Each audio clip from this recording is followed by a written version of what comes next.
उप जिला धन्यवाद चिकित्सालय में चिकित्सकों की लापरवाही के कारण हो रही मौतें और भ्रष्टाचार के खिलाफ मुख्यमंत्री एवं चिकित्सा मंत्री के नाम ज्ञापन दिया गया।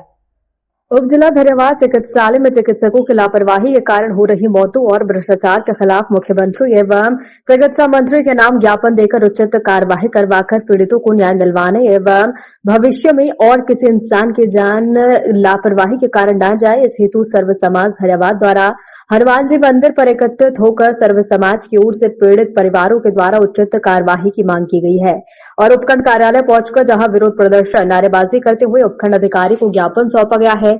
ज्ञापन में incharge doctors, emergency OPD doctors व स्टाफ की लापरवाही से हो रही मौतों को लेकर पीड़ित परिवार वालों ने लापरवाह डॉक्टर व स्टाफ के खिलाफ सख्त कार्यवाही कर निलंबित करने की मांग की है। व सर्व समाज ने उप जिला चिकित्सालय की बदहाल व्यवस्था को लेकर उपखंड अधिकारी को बताया। साथ ही पारसोला से पहुंचे सर्व समाज में भी वहां के चिकित्सालय की बदहाल व्यवस्था को लेकर जानकारी दी व डॉक्टर्स व स्टाफ के खिलाफ कार्यवाही करने को लेकर ज्ञापन सौंपा। इस पर उपखंड अधिकारी ने सर्व समाज को आश्वस्त करते हुए भरोसा दिलाया है कि प्रशासन द्वारा निष्पक्ष जांच की जाएगी। मैं भरत शर्मा, निवासी दरियाद नगर पालिका।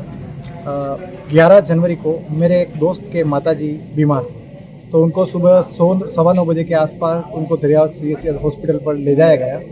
वो कंप्लीट स्वस्थ थे, उनके पांव से वो चल के गए हैं और जाकर 10-15 मिनट तक उन्होंने डॉक्टरों का वेट किया कोई आए, पर उस समय तक कोई डॉक्टर नहीं आया। फिर उसके बाद वो इमरजेंसी में गए, इमरजेंसी में भी देखा तो कोई नहीं था। इमरजेंसी में जाके मेरे दोस्त ने और उनके पिताजी ने दोनों ने मिला के उनकी माताजी को वहाँ पर सुलाया और उन्होंने स्वयं खुद ने इधर उधर ऑक्सीजन के सिलेंडर वगैरह ढूंढे और ऑक्सीजन देने की कोशिश करी। और उस दरमियान कम से कम 1 घंटे का प्रोसेस रहा है। वो हॉस्पिटल में कब से आ गए थे, पर उनको कभी किसी ने भी नहीं देखा गया।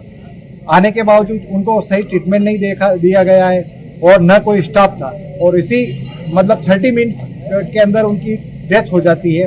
और उसके बाद हम तो यही चाहते हैं, हम सभी आप सबसे यही दुआ लगाते हैं कि हमें हमारे पीड़ित परिवार को न्याय मिले और उन डॉक्टरों के खिलाफ सख्त कार्रवाई हो। एक और प्रकरण साथ में आया, मेरे खुद के स्वयं का प्रकरण है। मेरे से डॉक्टर साहब 200 रुपये फीस के लेते हैं और 50 रुपये की वोमिकाइन दवाई लिख के देते हैं, टेबलेट्स, जो जिससे आप सफर में कहीं जा रहे हो तो उससे आपको वोमिट नहीं हो पाए। उस वोमिकाइन की रेट 50 रुपए होती है और डॉक्टर साहब 200 रुपए फीस लेते हैं। ये सोचनीय विषय है क्या?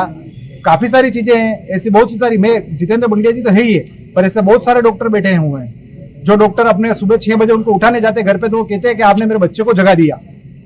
ये वर्ड है ईश्वर जी मीणा साहब के। मैं खुद प्रताड़ित हूँ। मैं मतलब मेरे को 1 घंटे तक तो ईश्वर जी मीणा साहब ने उनके घर के बाहर बिठा के रखा। 6 महीने पहले मेरे पास वीडियो भी है। और फिर उन्होंने बोला कि मैं यहाँ नहीं देखूंगा। फिर इमरजेंसी में गया, मैं इमरजेंसी में भी वो नहीं आते। और वहाँ जो एक स्टाफ था उन्होंने वहाँ ट्रीटमेंट किया मेरी गुड़िया का, और आज जो भी है गुड़िया उनकी बदौलत है। और ईश्वर जी मीणा कहते हैं कि अब कैसे है गुड़िया, और आकर ट्रीटमेंट तो देना कहीं कहाँ दूर तरफ गया और आके कहते हैं कि आपने मेरे बच्चे की और मेरी नींद डिस्टर्ब कर दी है। ये वर्ड है। मैं तो यही चाहता हूँ बस क्या कि पीड़ित परिवार को न्याय मिले। जो कि पाठशाला में हूँ और मेरी बेटी आरएस की तैयारी जयपुर में कर रही थी, तो सीईटी की परीक्षा थी, तो 22 अक्टूबर को रात में निकली और सीईटी की 23 अक्टूबर को परीक्षा देने के बाद में 2 दिन उदयपुर में रही। वो दीपावली की शॉपिंग की और उसके बाद में 2 दिन रहने के बाद में वापस 25 तारीख को वापस घर पे आए शाम की 4 बजे।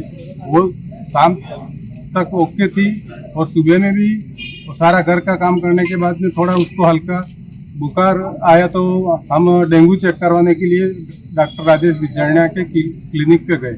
तो वो तो थे नहीं, उनके लड़के ने उनको मैंने बोला कि उनको डेंगू चेक करने का बोला, तो उन्होंने बोला 2 दिन के बाद में करेंगे, अभी तो प्राइमरी ट्रीटमेंट करवा लो।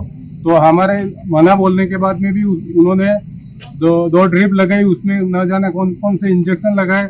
और वो उनके जब तक ड्रिप लगाई, जब तक वो मेरी बेटी फोन चला रही थी, और घर पे आने के बाद में 15 मिनट के बाद में वो बेहोश हो गई। इसके बाद में डॉक्टर राजेश बिजानिया को फोन किया, तो उन्होंने बोला कि मैं आता हूँ।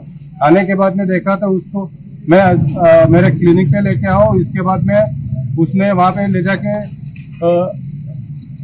रिपोर्टें करवाई तो उसमें सारी रिपोर्टें नॉर्मल आई।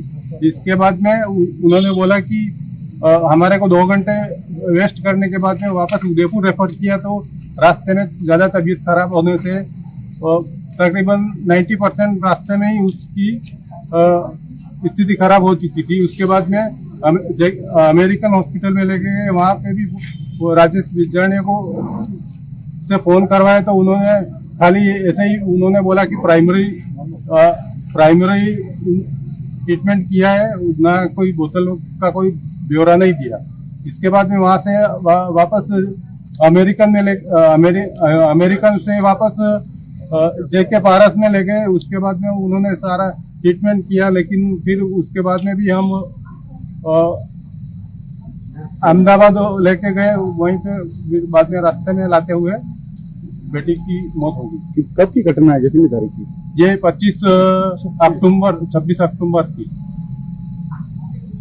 चला के घर से लेके गई थी। 2 दिन से ईश्वरलाल मीणा का ट्रीटमेंट चल रहा था वहाँ पे, और डॉक्टर ने मेरे को पर्सनल मिले तो मैंने उन्हें बोला कि मेरे बेटे को बुखार उतर नहीं रहा है, जांच भी करवा दी है, डेंगू भी नेगेटिव आया है। तो उन्होंने बोला कि आप मेरे पर्सनल क्लिनिक पे लेके आओ इसको 6 बजे। मैं 6 बजे क्लिनिक पे लेके उन्होंने जांच वाच करवाई तो वहाँ पे डेंगू आया भी नहीं, और डॉक्टर ने ड्रिप चढ़ाते उसको ठंड लगने लग गई। ठंड लगते से ही मैंने उसको बोला कि ड्रिप हटाओ, और फिर उन्होंने इंजेक्शन लगाया। पता नहीं कौन सा इंजेक्शन लगाया, उन्होंने कोई लिखा नहीं था, कुछ भी नहीं करा। उन्होंने उनके पर्सनल क्लिनिक से ही इंजेक्शन लगाया था, और फिर वो उसने आंखें फेर दी, और जैसे ही तो इमरजेंसी वार्ड में ले गए उसको, और वहां से उदयपुर रेफर की हमने जीत करी। उन्होंने भेजा भी नहीं वहां पे, और फिर उदयपुर जाते से बच्चे को 90% खत्म बता दिया। कब की घटना है, कितनी तारीख की? ये 24 अक्टूबर की घटना है रात को। क्या नाम है आपका?